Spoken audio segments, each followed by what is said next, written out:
오늘은 나를 따르는 사람들, 이런 제목으로 말씀을 전하도록 하겠습니다. 사람들이 착각하는 것 중에 하나가 자기를 부인하면 불행해진다는 생각입니다. 내가 무엇을 나를 위해서 얻고 취하면 행복해지고 내 것을 부정하면, 빼앗기면 불행해진다는 이 관념. 그런데 여러분 한번 생각해 보십시오.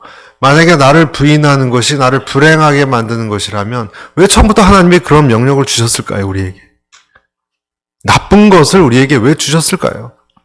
좋지 않은 것이라면. 아닐 거예요, 여러분. 그래서 이 자기 부인은 아주 단순해 보이지만 어떻게 보면 복잡하고 어렵고 또 어려워 보이지만 또 단순한 것입니다. 기독교에서 가장 많이 설교되고 선포되고 의논되고 논쟁을 일으키는 이 진리, 이 자기 부인의 신비. 몇 년 전에 LA에서 강준민 목사님이 오셨어요. 그래서 오늘 이 목사님들 다 모였을 때 자기 분노 관리에 대해서 강의를 했는데 간결하게 한마디로 결론을 내렸습니다. 분노 관리하는 것에 대해서. 어떻게 분노 관리를 잘할 수 있느냐? 본인이 강준민 목사님 여러분 어려움 많이 겪었던 거 아시죠? 동양선교교회에서 어려움 많이 겪었습니다. 이것저것 다 해봤대요. 사람에 대해서 기대도 해봤고 이런저런 전략, 방법 다 써봤는데 결론은 딱 한 가지랍니다. 기대를 안 하는 거랍니다.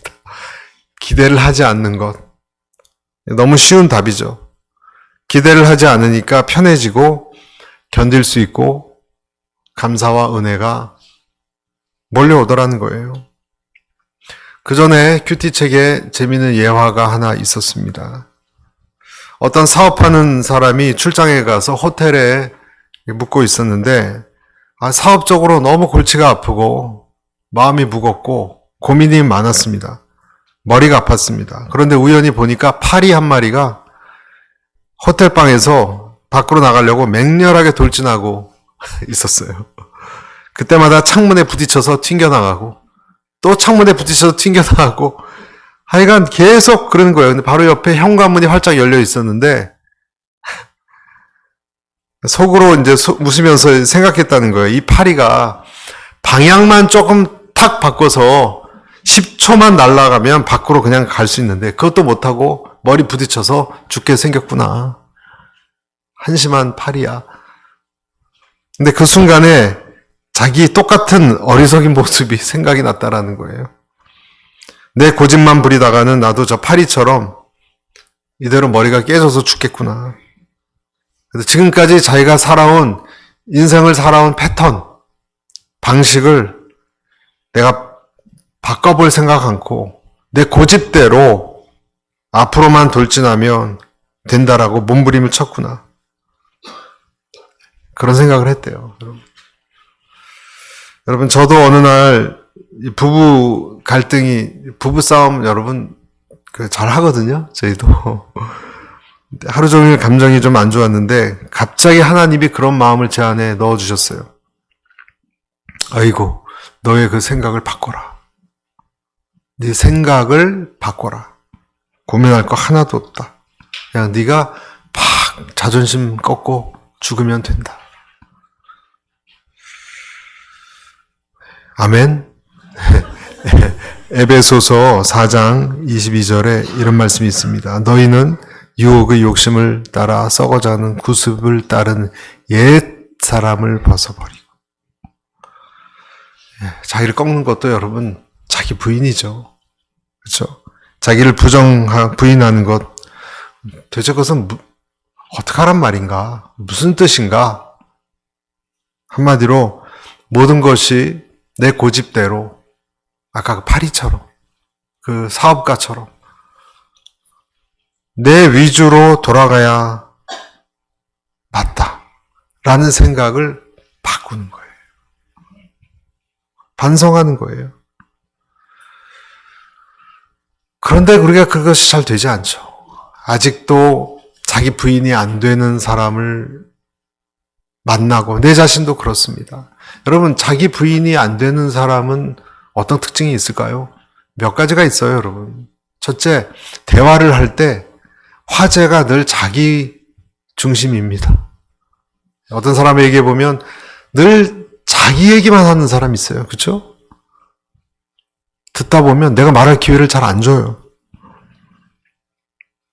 하지만 성숙한 크리스찬들은 자기 부인을 할 줄 아는 그리스도인들은 어떤 특징이 있느냐? 다른 사람 이야기를 잘 듣습니다. 그냥 듣는 척이 아니라 경청합니다. 자기 생각을 앞세우지 않습니다. 내 필요도 있지만 다른 사람의 필요가 무엇인지 살핍니다. 여러분, 안 살핀 사람도 많아요. 근데 그 사람은 살핍니다. 그리고 더 나아가서 내가 가진 것 중에 어떤 것을 이렇게 나누려고 그래요. 자기 부인이 된 사람이에요. 그것을 알 수 있어요. 야곱 같은 사람은 평생을 남을 속이고 빼앗고 자기 중심으로 살다가 하나님께 된통 혼났죠. 야복강까지 가서 정말 인생을 깨닫는 시간을 만났습니다. 그런가 하면 모세처럼 반대로 자기가 가진 특권을 뒤로 하고 주님의 음성을 따르는 사람도 있습니다. 내가 가질 수 있는 왕자로서의 권리를 내려놓고 이스라엘 사람을 돌보려는 그 길로 나아갔죠. 여러분, 우리가 오늘 이 기독교의 가장 위대한 진리라고 할 수 있는 이 가르침을 알아야 되고 지켜야 됩니다. 나의 옛사람이 죽는 것을 여러분 경험하지 않고 새 사람을 입을 수가 없고, 그리고 예수님을 제대로 만날 수가 없어요. 여러분 믿으십니까? 근데 문제는 그 내 자아가 잘 죽지 않는 거예요. 왜냐하면 내 자아가 내 인생의 전부라고 생각하니까. 나니까. 어떻게 내가 나를 부정합니까? 자존심 하나로 지금까지 살아왔는데 그것까지 버리라면 죽으라는 건 아닙니까? 이렇게 우리는 질문하죠. 그래서 오늘 우리가 알아야 될 세 가지를 여러분 말씀드립니다. 첫째, 고난은 대부분 내 겉사람을 깨트리려 하시는 하나님의 계획입니다. 이게 고난입니다. 하나님은 그래서 때로는 내가 붙들려고 하는 내 명예, 여러분, 내 자존심, 내 물질, 어떨 때는 내 관계, 내 아집을 깨트리기 위해서 하나님께서는 그런 것들을 사용하십니다. 급히, 어떤 경우는 조금씩 내 자존심을 허물 때가 있습니다. 조금씩 어떤 사람과의 관계를 어렵게 하면서 나에게 다가오십니다. 두 손 두 발 다 들게 하기 위해서 하나님은 때로는 내가 모욕을 당하기도 하세요. 모욕을 당할 때 여러분 정신 못 차립니다. 화가 나서. 그러나 어쩔 수 없을 때 내 힘으로 할 수 없구나를 깨닫게 하십니다.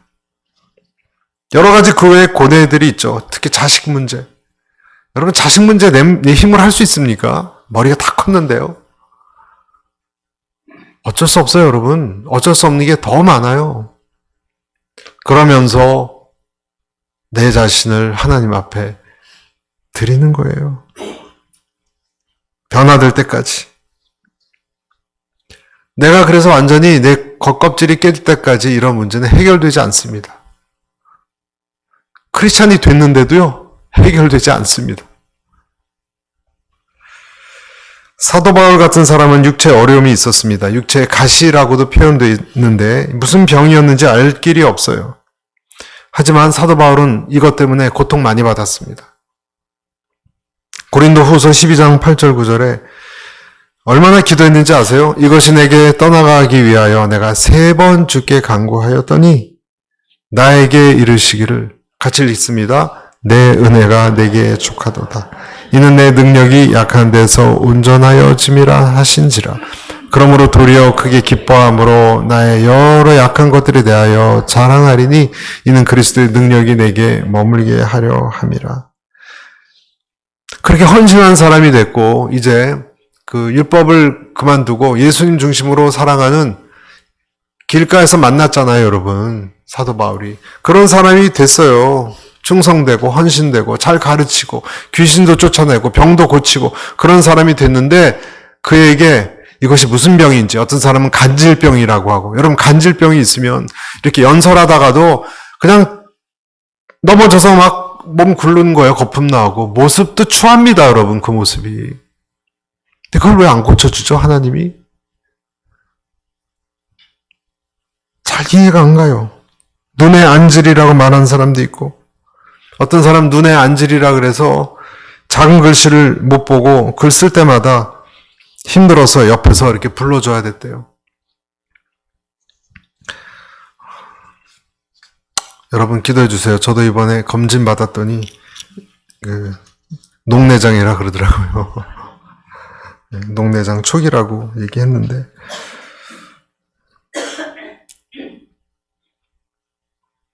바울이 얘기합니다. 하나님이 나를 쳐서 내가 너무 자고하지 않게 교만하지 않게 하기 위해서 이 가시를 줬다. 그 LA의 유명한 세들백 교회 릭 워렌 목사님이라고 여러분 아시죠? 그 목사님이 훌륭한 목사님이고 크게 목회도 하시는 목사님인데 건강에 문제가 있는 건 사람들이 많이 몰라요.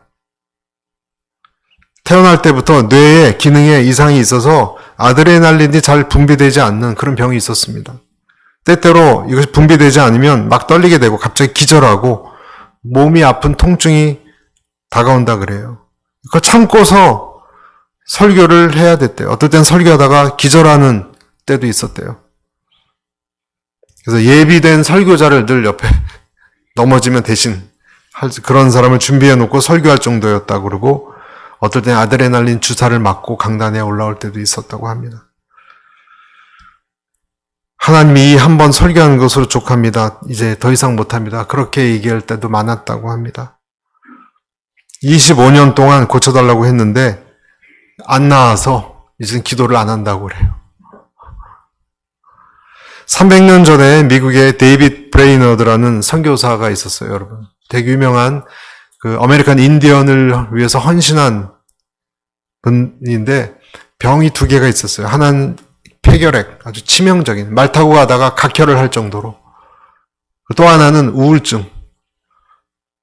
여러분, 하나님 찬양하는 선교사가 우울증이 말이 됩니까? 그런데 깊은 우울증이 있었어요, 여러분. 며칠 동안 방 안에 들어와서 나오지도 않고 그럴 때가 있었을 정도로. 영적 침체. 영적으로 여러분 민감한 사람들 있죠? 그런 분들은 영적 침체도 잘 겪어요. 그렇다고 그분에게 성령님이 없다라고 말할 수 없어요. 오히려 그 상황까지도 하나님께 나아가는 통로로 삼았습니다. 내 은혜가 그럼에도 불구하고 너에게 족하도다. 다 이것을 그냥 품고 나아갔습니다. 이들은. 여러분, 우리에게 있는 연약함이 있어도 주춤주춤하지 마시고 품고 나아가시기를 축복합니다. 괜찮습니다, 여러분. 내 자아가 더 중요한 것은 언제 죽는가? 여러분, 내 자아가 꺾이고 죽는 것, 우리 애써도 잘 안 되죠? 그런데 간단히 죽는 방법이 있어요. 제가 말씀드렸죠. 상황이 죽게 하면 내 자아가 꺾여요. 상황이. 그 전엔 절대로 안 죽습니다. 크리스찬이 예수님을 믿었는데 제일 보기 흉한 것이 십자가에서 달려 죽어야 되는데 내 자아가 그렇지 않고 중간에 내려와서 자꾸 돌아다니는 거예요. 자꾸 돌아다니는 거예요. 참견하고. 제일 흉측한 것이 뭐냐면 여러분 닭을 잡는데 닭이 잡다가 도망친 닭. 제일 무섭습니다, 여러분. 잡히다가 도망친 닭이 달려오면 다 도망갑니다, 사람들. 그래서 하나님이 때때로는 나를 압도할 때가 있습니다. 소리도 못 지르고 눌릴 때 하나님이 하실 때가 있어요. 그때는 아무 소리 못 내고 내 자아는 소리 없이 무너집니다. 내가 무너지면 그때 하나님이 내게 다가오십니다. 마치 내 인생의 촛불이 꺼진 것 같이 느껴질 때, 자아가 죽을 때, 그때 비로소 나를 발견합니다. 그것이 두 번째예요, 여러분. 두 번째, 고난을 통해서 우리는 누구를? 내 자신을 제대로 바라봅니다. 여러분, 부인해야 된다 그랬잖아요. 요번 해 표기도 하지만 자기를 부인하고. 근데 자기를 자기가 못 보면 아무 소용 없잖아요. 그러니까 환난이 왔을 때 하나님이 주신 나의 자아를 부인하라고 하는 것인데, 그렇게 될 때 어떤 현상이 일어나느냐? 내가 어떤 사람인지를 발견합니다. 모세 같은 사람은 40년 동안 자기 힘으로 살아가고 뭔가 이룰 줄 알았어요. 그래서 그냥 주먹으로 휘두르고 애굽 용사를 때리고 자기가 이렇게 백성을 이끌어낼 줄 알았어요. 그렇지만 80세가 되어서야 자기를 발견합니다. 나는 진짜 아무것도 아니구나. 뭐 좀 배웠다고. 최고 교육을 받았거든요. 모세는. 최고 좋은 곳에서. 정말 금수저였어요. 금수저. 모세 태어날 때부터 왕궁에서. 몸도 좋았고 머리도 좋았고 여러분 판단력도 빨랐고 지혜로웠고 아무것도 아니라는 걸 알았습니다. 아무것도. 야곱도 마찬가지죠. 다 무너지고 나서 야곱도 자기가 굉장히 꾀도 많고 훌륭한 줄 알았는데 막다른 골목에 우겨쌈을 당하고 나서 자기를 보았습니다. 뭐라 그랬죠? 그래서 넌 누구냐 그랬더니 뭐라 그랬어요? 사기꾼입니다. 그랬죠. 자기를 본 거예요. 그 전에 그런 질문했으면 제가 뭘 잘못했는데 그랬을 거예요. 에서의 동생입니다. 그랬을 거예요. 그냥. 나중에 넌 누구냐? 사기꾼입니다. 똑똑히 깨어진 틈으로 자기를 보게 하는 것이 환난입니다. 왜냐하면 우리는 절대로 죽지 않기 때문에. 여러분, 메가더 장군이 한 말처럼 우리는 노병과 같아요. 노병은요 절대 죽지 않아요. 사라질 뿐이지. 조금만 상황이 좋아지면 다시 나타납니다. 기독교란 무엇인가? 기독교란 한마디로 나 중심, 그것이 하나님 중심으로 바뀌는 과정입니다. 무엇을 통해서 가능하냐? 회개를 통해서 자기를 발견하고 그 다음에 한 회개를 통해서 나 중심에서 하나님 중심으로 바뀌어 갑니다. 회개 없는 기쁨 가짜입니다, 여러분. 여러분의 신앙은, 여러분의 기쁨은 진짜 기쁨이고 신앙입니까? 자기 부정이 없는 신앙은요, 바알 신앙입니다. 거짓된 것입니다, 여러분. 주님 따라가면 복을 얻고 잘 되고. 바알 신앙과 뭐가 달라요, 여러분? 주는 그리스도시요 살아계신 하나님의 아들이십니다. 여러분 이런 고백을 지난주에 했었죠? 아멘? 그 다음에 여러분 그런 고백을 한 사람이 그 다음 단계로 나아가는 것이 뭐냐면 자기를 부인하고 자기 십자가를 드는 것입니다. 여기까지 신앙 고백을 했다면 하나님이 내가 다시 죽고 다시 태어나는 믿음으로 나를 이끄신다는 것이죠. 그것이 핵심이니까. 내 안에 예수님이 완전히 들어와야 돼요, 여러분. 완전히 들어와야 돼요. 그 전까지는요, 완전히 들어올 때까지 하나님과 결전을 남겨두고 있어요. 계속 싸우는 거예요. 내 안에 하나님이 못 들어왔으니까. 로마서 7장 23절에 내 지체 속에서 다른 한 법이 내 마음의 법과 싸워 내 지체 속에 있는 죄의 법으로 나를 사로잡는 것을 보는도다. 오호라. 나는 공고한 사람이로다. 이 사망의 몸에서 누가 나를 건져내랴. 그래서 여러분 겸손한 사람 있죠? 하나님 안에서 겸손한 사람. 여러분은 겸손한 사람이세요? 겸손한 사람은 누군가 하면 하나님의 싸움에서 패배한 사람이에요. 그 사람이 겸손한 사람이에요.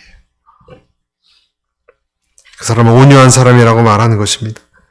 성격이 강하지만 온유한 사람이 될 수 있어요. 이 세상에 여러분 착한 사람이라는 것은 없습니다. 착할 수밖에 없는 상황이라서 착한 것이지. 이등병 때는 누구나 온유합니다, 여러분. 병장 되면 다 온유해지지 않습니다. 온유하다는 뜻은 하나님의 뜻에 굴복한 사람이에요.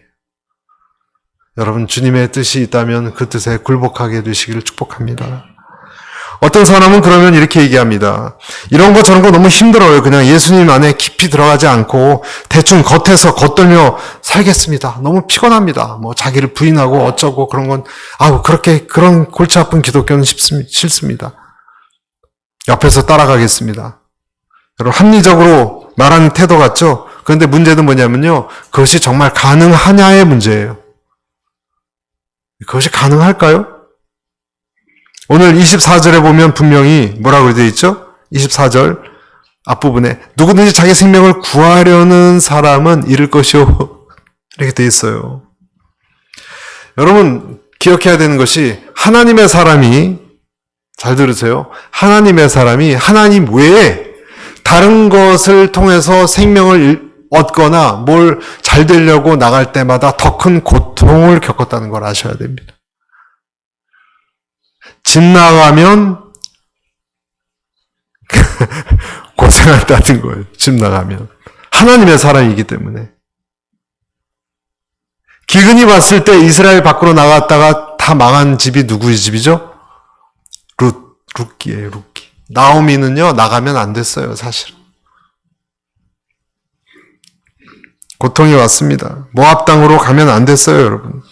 유다는 이집트를 의지하면 안 됐습니다. 북이스라엘은 아람을 의지하면 안 됐습니다. 사울 왕은 군사력이나 신접한 여인을 의지하면 안 됐습니다.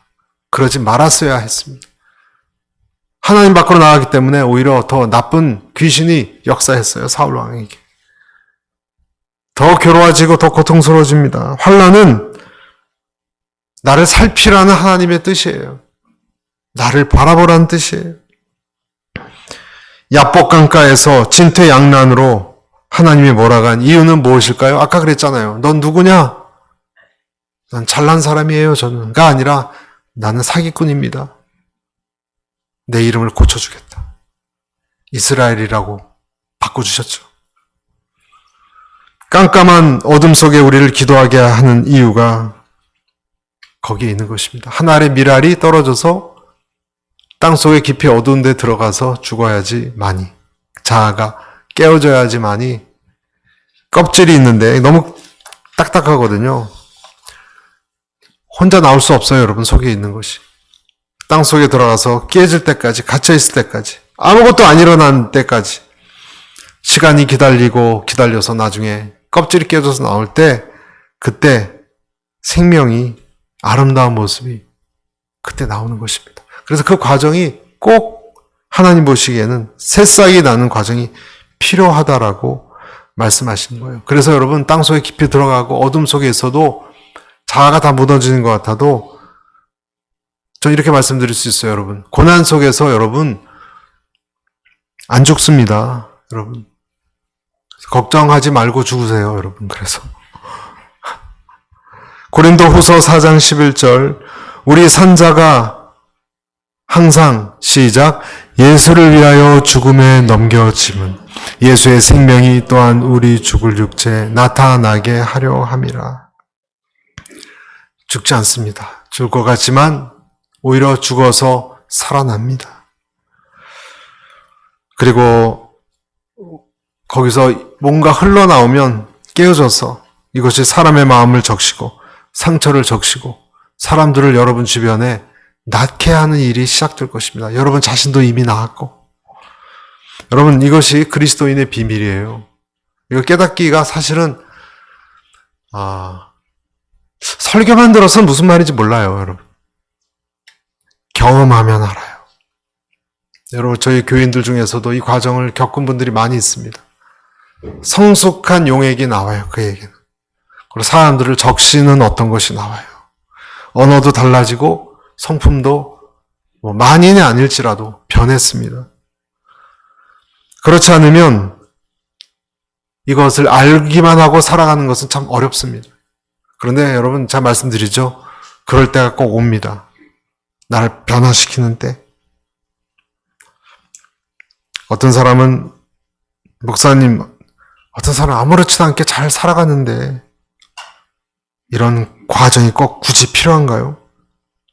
이런 자기를 부정하고 자기가 죽고 다시 살아난 이런 거 없이도 행복하게 잘 살고 있던데요. 이런 질문을 하면 뭐라고 답할 수 있을까요, 여러분? 이런 질문에 대해서는 제가 답할 수 있는 차원은 아니에요. 답할 수 있는 건 아니에요. 예수님은 어떤 사람은 금그릇으로 부르셨고요. 어떤 사람은 그냥 사발그릇으로 부르셨기 때문에 주님이 사용하실 그릇마다 모양, 수준이, 방법이 다 다른 것 같아요. 어떤 사람은 엄청나게 고생하고 어떤 사람은 그 정도로 고생하지는 않습니다. 왜 그러시는지 이 사람은 더 어려운 험난한 과정을 일생을 통해서 하나님의 사람으로 만들고 어떤 사람은 쉬운지 잘 모르겠어요. 왜 그런지. 주님이 아무든지 나를 따라오려거든 자기를 부인하고 자기 십자가를 지고 나를 따르라 그렇게 말씀하셨으니까 그렇게 하겠습니다. 내게 주어진 길을 가겠습니다. 달리 할 수 없습니다. 달리 할 수 없기 때문에. 그러면서 자기를 본다 그랬죠? 자기를 바라보는데 이것이 마지막으로 세 번째로 우리를 연결시킵니다. 세 번째 요점. 사람마다 시작 자기 십자가를 감당해야 한다. 오늘 23절에도 자기 십자가를 지고 그랬어요. 여러분, 내가 나를 발견하고 십자가를 따라가지만 말고 짊어져야 한다는 거예요. 여러분, 각자에게 십자가가 있다는 것을 아십니까? 각자에게. 어떤 사람에게는 다 달라요, 여러분. 어떤 사람에게는 가족 문제일 수도 있고, 남편이 십자가일 수도 있어요, 남편이. 어떤 사람에게는 몸에 어떤 질병일 수도 있고, 어떤 사람에게는 어떤 부모 형제 간의 관계일 수도 있고, 직장일 수도 있고, 다 달라요. 그러나 그걸 통해서 하나님이 그리스도를 붙들게 하십니다. 조정민 목사님이라고 여러분 아실 거예요. 동료들이 그를 비웃고 점점점 사람들 사이에서 밀려나고 무시당하고 방송인으로 MBC 앵커였잖아요, 여러분. 조정민 목사님 아시죠? 그럴 때 그러면서 이제 술자석도 안 가니까 중요한 정보를 얻지 못했대요. 보통 술자리에서 그런 게 오고 갔는데 교회 나가더니 저 사람이 이상해졌다.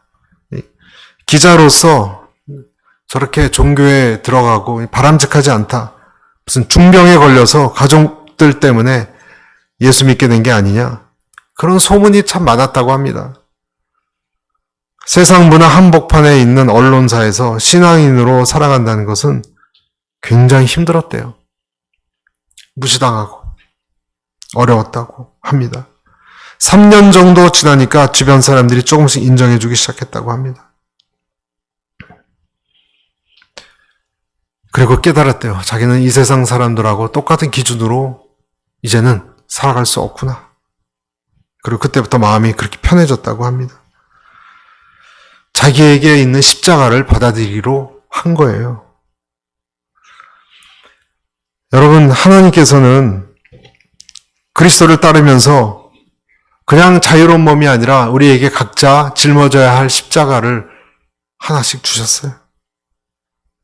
왜냐하면 그것을 통해서 내가 무엇인가를 뚫고 이겨내고 새로운 생명의 맛을 느끼기를 간절히 원하시기 때문입니다. 그런데 중요한 것은요, 십자가가 달아요, 여러분. 어려운 것이 아니라 십자가를 통해서 더 좋은 것을 경험하는 단맛이 난다는 거예요. 생명의 맛, 직관적으로 알게 되어 있습니다. 왜냐하면 십자가는 결코 나를 예수님으로부터 떨어뜨려지지 않게 해요. 십자가가. 예수님께 나아갈 수밖에 없게 만들어요. 세찬 어떤 강을 건너려면요, 그냥 건너다가는 몸이 떠내려갑니다. 그렇죠? 어떻게 해야 됩니까? 무거운 돌을 들고서 건너가야 돼요. 무거운 돌이 체중을 한 20kg 무겁게 하기 때문에 강 건널 때 물살에 떠내려가지를 않게 돼요. 십자가는 그와 같습니다.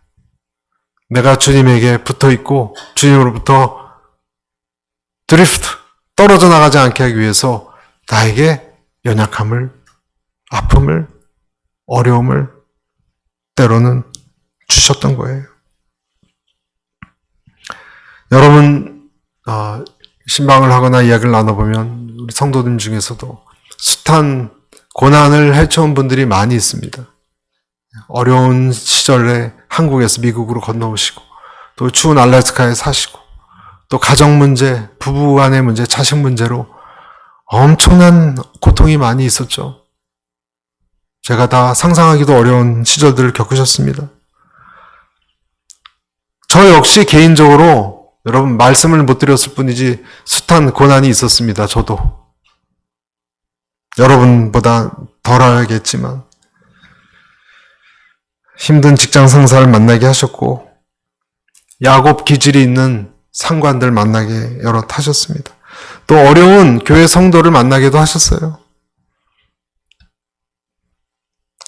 다 뭐냐면 그 사람들이 결국 내 안에 어떤 것을 밖으로 끄집어내는 굉장히 훌륭한 기술자들이었다는 걸 알았습니다. 왜냐하면 깨지면 깨질수록 내 옛사람이 죽고 내 자신을 똑바로 직시하고 난 역시 보잘것없는 존재구나. 참 못난 사람이구나. 그것을 깨닫고 하나님 앞에 정직히 나아갈 수 있게 됐기 때문에 그렇습니다. 그러면서 속사람을 알아가기 시작했고요. 미라를 떨어져 죽는 것처럼 힘든 과정이 없죠. 여러분, 쉬운 부모 자식 관계는 없는 것 같고요. 쉬운 부부 관계는 없는 것 같아요. 그렇죠? 쉬운 인간관계는 별로 없는 것 같아요. 그런데 힘들면 힘들수록 부부관계나 가장 가까운 부모-자식 관계나 가까운 사람과의 이런 관계를 어려움이 닥치면 정말 금쪽처럼 귀중한 진리를 하나님이 깨닫게 하시죠. 그게 뭘까요? 믿을 분은 누구밖에 없다? 주님밖에 없다. 믿을 분은 주님밖에 없다. 예수님이 나를 만약에 외면하면 어떡할 뻔했습니까? 예수님은 그렇지 않잖아요. 기도하면서 자기를 부인하면서 우리는 여기까지 왔습니다. 근데 이 말씀을 마치면서 여러분 혹시 이런 과정 중에 있는 분들에게 말씀드립니다. 놀라운 것은요, 내가 깨지는 것은 힘들잖아요. 힘들지만 다른 방법이 없다는 거예요. 깨지는 방법밖에 없어요. 깨질 때 왕창 깨지시길 바랍니다. 그래야 살아납니다. 안 깨지면 더 힘듭니다. 여기까지 우리를 몰아가실 때가 있습니다. 나를 부인하고 깨어지는 길이 내가 사는 유일한 길이구나. 이걸 깨닫고 나를 내려놓고 포기할 때 그때 어떤 일이 일어납니다. 할렐루야. 여러분 삶에, 여러분 몸에, 여러분 관계에 어떤 것이 일어납니다. 그때 역사가 일어납니다. 그 전까지 하나님은 참으십니다. 여러분에게 길 열어주기 전까지. 안 열어주십니다. 여러분이 완전히 죽었을 때, 깨어졌을 때 그때 문이 삐걱하고 열립니다. 오늘 말씀처럼 나를 따르려거든 자기를 부인하고 너 자신을 봐라. 자기 십자가를 매라. 그러면 주님이 우리에게 생명을 맛보게 하실 것입니다. 이 말씀을 붙들고 나아가시는 우리 모두가 되시기를 바랍니다. 기도하겠습니다.